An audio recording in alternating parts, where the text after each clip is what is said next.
खुद को बहुत समझदार समझती थी, लेकिन इस छोटे से लड़के ने मुझे बेवकूफ़ बना दिया, मुझे लड़ाता रहा। अब फैसला तुम्हें करना है माँ। अपनी गलती सुधारोगी या उसी रास्ते पर चलती रहोगी? चलो आज हिसाब बराबर करते हैं। चल चल तू। मैंने ये क्या किया? उस शैतान लड़के की बात सुनकर मैंने अपनी बहू को गलत समझा, मैंने अपनी बहू को अपमानित किया। सिर्फ इतना ही नहीं, माँ, तुमने और क्या क्या किया है ये तुम खुद जानती हो। जरा सोचने की कोशिश करो। बस सच में मैंने बहुत बड़ी गलती की। जो बहू अपने पैरों पर खड़ा होना चाहती थी, उसे मैंने अपमानित किया, उसका कारोबार बंद करवाना चाहा, और उसकी माँ को भी। तुमसे बहुत बड़ी भूल हुई है माँ, हमें उससे माफ़ी मांगनी चाहिए। क्या तुम माफ़ी मांगोगी? हाँ, जरूर मांगूंगी। जो गलत किया है, अगर माफी नहीं मांगूंगी तो मैं खुद को कभी माफ नहीं कर पाऊंगी। मुझे वहाँ ले चलो। चलो माँ, हम माफ़ी मांगने चलें, और मुझे पूरा यकीन है कि नीलम हमें माफ़ कर देगी। चलो।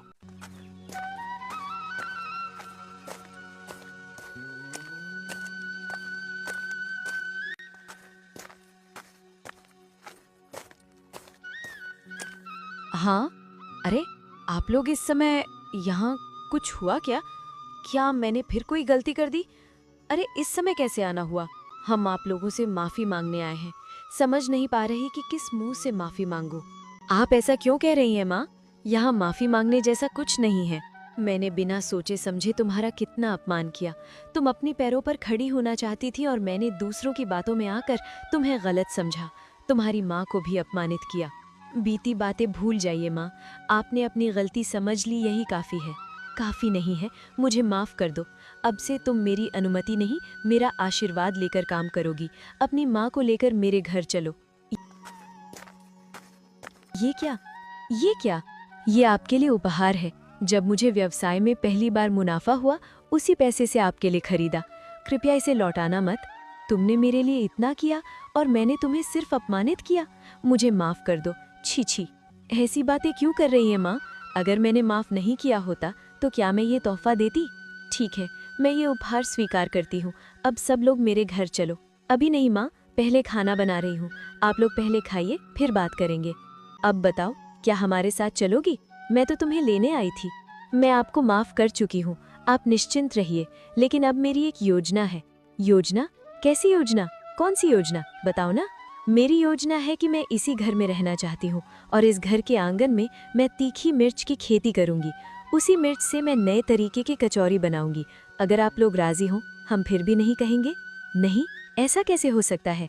तुम शुरू करो। तुम्हारी इस योजना के लिए जो भी खर्च लगेगा मैं सब दूंगी। आप लोगों का बहुत बहुत धन्यवाद। क्या कहूँ, आपका शुक्रिया अदा कैसे करूँ? मेरे शब्द कम पड़ गए हैं। धन्यवाद देने की ज़रूरत नहीं। तुम सफल हो जाओ, हमें और क्या चाहिए? हम चाहते हैं कि तुम सफल हो, बस यही हमारी खुशी है। हाँ, मैं तुम्हारी मदद करूँगा। हम सभी तुम्हारे साथ हैं, बस तुम शुरू करो, ठीक है? अरे वाह वाह वाह वाह वाह वाह, इतने स्वादिष्ट कचौरी तो मैंने अपने जिंदगी में नहीं खाए। हम औरत और सास बहू एक साथ बना रही हैं, शायद इसीलिए इतना स्वाद आ रहा है।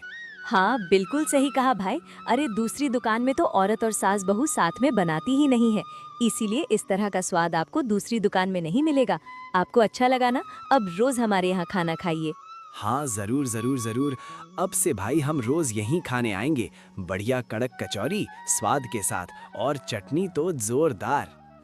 देख पा रहे हो ना, हमारे ग्राहक तो बढ़ ही गए हैं। सब कुछ आपके लिए है। आप लोग साथ नहीं होते तो मैं कुछ नहीं कर पाती। सब कुछ तुम्हारे हौसले की वजह से हुआ है। हमें चाहिए था कि हम तुम्हारे साथ पहले ही खड़े होते। अब और कोई डर नहीं, हम इस बार तुम्हारे सपनों की राह में सफल होंगे। अच्छा को बताओ दोस्तों, इस कहानी में नीलम किस व्यवसाय में लगी हुई थी?